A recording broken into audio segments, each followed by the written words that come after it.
What's good, everyone? OJ here. Welcome back to another E3 Nintendo Switch video. Today, we're going to be talking about a company that a lot of you guys want me to discuss recently, and that is Monolith Soft and what they're going to be doing at E3 2021. Now, I do have previous videos talking about Monolith Soft briefly or more in depth, but I wanted to focus a whole video leading up to E3 with my thoughts about what Monolith Soft is going to do at the show. Now, it's going to be broken down into three different things that I think is possible for Monolith Soft at E3 2021 and also in 2021. So at a future direct or some other point in the year. But before we get into all of this, guys, please make sure you hit that like button and also subscribe if you are someone new, especially if you want up-to-date E3 coverage, live streams, and news. Now, with that out of the way, let's jump into the first part right here,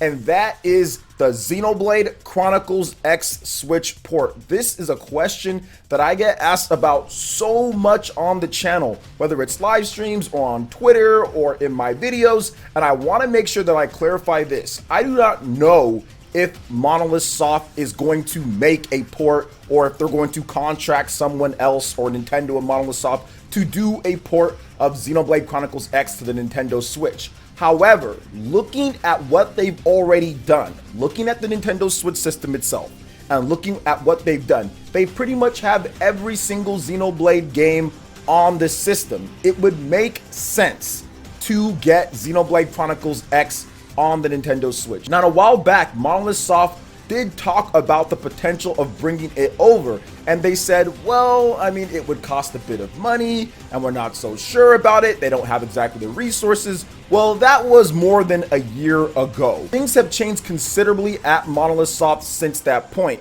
Obviously, Xenoblade Chronicles 2 has topped 2 million units sold worldwide. Xenoblade Chronicles Torna, from what I understand, is over 500,000 individual pieces of the DLC sold, like the physical edition, plus you can add on top of that the expansion pass, so that's done extremely well. You look at Xenoblade Chronicles Definitive Edition has sold 1.5 million plus on the Nintendo Switch. So things have changed considerably since when they said that. More money is flowing in, more confidence is there, and more fans are also there as well. You also have to factor in the popularity bump and people being interested in Xenoblade Chronicles after Pirate and Mythra were added into Super Smash Bros. Ultimate, as collectors scramble to pick up Xenoblade Chronicles games on the Nintendo Switch. So to me, you factor in all of those various different things, it does seem like Nintendo and Monolith Soft will be poised to bring Xenoblade Chronicles X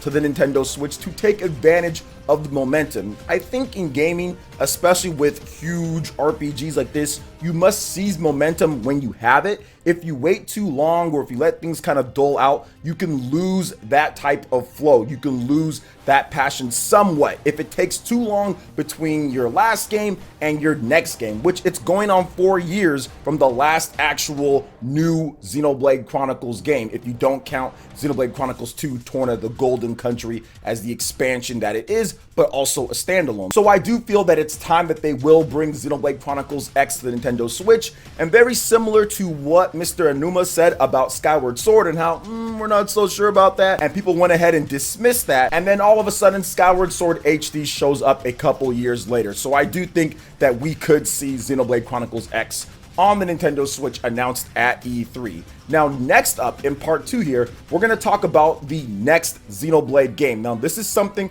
that I've actually got information on in terms of some of the sources that I have. I have heard that Monolith Soft is or has been hard at work on a new Xenoblade game. Now, whether it's called Xenoblade Chronicles 3 or if it's Xenoblade Chronicles X2 or Xenoblade Chronicles, they're rebooting the franchise, I'm not sure about that. I don't know what it's going to be. I'm not exactly sure how they're going to go about it, but with the confidence of Xenoblade Chronicles 2 and the sales that they got there, in addition to the Xenoblade Chronicles Definitive Edition doing well, plus Pirate and Mythra and Smash, they obviously wanted to go forward. Nintendo has shown a lot of confidence in the brand, and it makes sense after Xenoblade Chronicles 2 to go forward with Xenoblade Chronicles 3 or a new Xenoblade game. Now, the thing about this game is that I think with this game, they have to take a little bit of a different approach. I do feel that while Xenoblade is fantastic, it's great. A lot of the hardcore RPG fans will love the in-depth mechanics and what it does. They definitely need to take a little bit more of a stance on improving some of the other things aesthetically with the game. And I'm not talking about the art style with it. I'm talking about the performance of the game, how it runs, how it looks graphically. They need to invest a bit more into it if they want to expand the franchise more or outside of what they usually get. Now, I'm not the type of person that kind of goes in on graphics 100% in order to say, oh, this is a great game or people need to buy it because it looks good. I'm just saying I think that they need to improve that in order to appeal to more people. Now, something that I think is going underneath the radar, to give you guys a little bit of a comparison, is the huge graphical bump or boost that Splatoon 3 has received. Now, it's hard to compare the two, right? Because obviously Splatoon is a way bigger seller than Xenoblade. So Nintendo's going to pump that type of money into a Splatoon 3. But I do feel that since it's a RPG, you kind of have to think about it in a little bit of a different way and say, hey, well, it sold 2 million units plus. Let's put a little bit more than what we usually do, considering the last one sold 2 million with a 40+ team staff. If we put just a bit more into this one, which I know that they got a new engine that they've been working on, which they kind of somewhat implemented in Xenoblade Chronicles 2, Torn of the Golden Country. So if they can complete that and continue to expand upon it and actually make things a bit better, run smoother, and look a bit more polished with the next big release, I think that's going to help push the franchise into the 3-4 million unit range, which would get it right around the Fire Emblem style area, which, for those who don't know, Fire Emblem is a major franchise. It's classified as a major franchise for Nintendo, so that could push Xenoblade into that same area. But I think that Nintendo's already trying to get it to that with a Fire Emblem and in that same logic or in that same scope when it comes down to it. So I'm hoping that if Xenoblade Chronicles 3 is announced at E3 2021, that they really do kind of push the envelope a bit when it comes to it aesthetically, when it comes to what they're doing with the story and the characters and the money put into the marketing cycle and everything. I think that Xenoblade Chronicles 3 will be the most successful Xenoblade Chronicles game if my information is correct, and of course if it is announced for the Switch whenever it does come out. Now, last but not least in this E3 predictions video for Monolith Soft, or my thoughts when it comes to Monolith Soft coming up towards E3, is the brand new IP, which I've discussed multiple times before on this channel, but I wanted to go over it once again. So here's what we know when it comes to facts with this brand new IP. What we know is that there's something that they've teased. Now, is that going to be a brand new IP that we're going to see at E3 this year? This is what I'm most unsure about. Out of everything, these three parts, I'm most unsure about this type of thing, because if they're showing off Xenoblade Chronicles 3, which I've heard, right? Are they going to show another game? Is this game ready? Are they still building the world? Did it just kind of go away?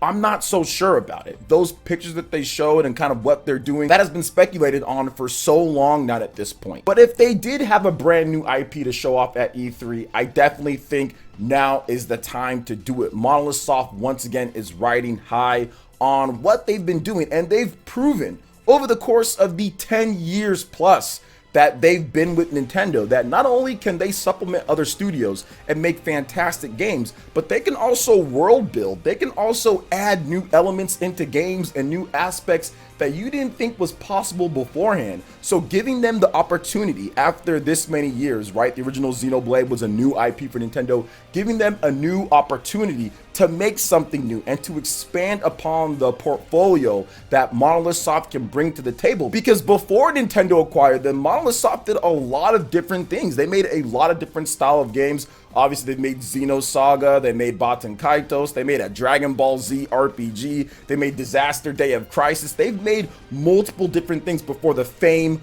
of Xenoblade set in. So if they got the opportunity with the resources they have now, with the team size that they have now, and with Nintendo behind their back, I do feel that they can create something very special, if not as big as Xenoblade, maybe even bigger if the hook, the gimmick, the draw, the appeal, the art, and all of that clicks at the right time. So I'm very confident that there is some type of new IP in the works. I just don't know if it's going to be at E3 or if they're going to save it, right? Maybe they have Xenoblade Chronicles 3 at E3, they have a Xenoblade Chronicles X Switch port, and then they save it for the fall direct, because you have to remember, guys, in most normal years, Nintendo always has a big fall direct where they go over other projects, games that are going to come out that year, maybe later, but then also games that are going to come out in the first half of the following year or summer or so. So it makes sense to me that maybe if there is that new IP, if it's ready or if they're getting it ready, that maybe they hold off on that one, but you never know. There could be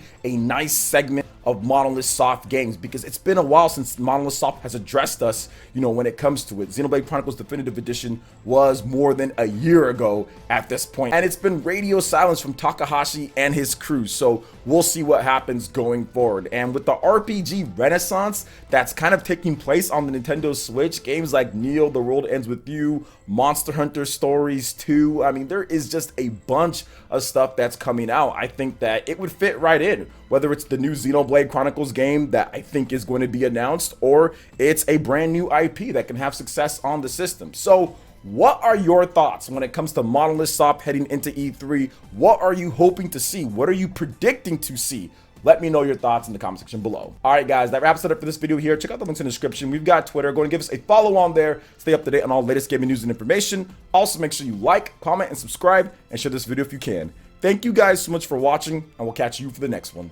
Peace.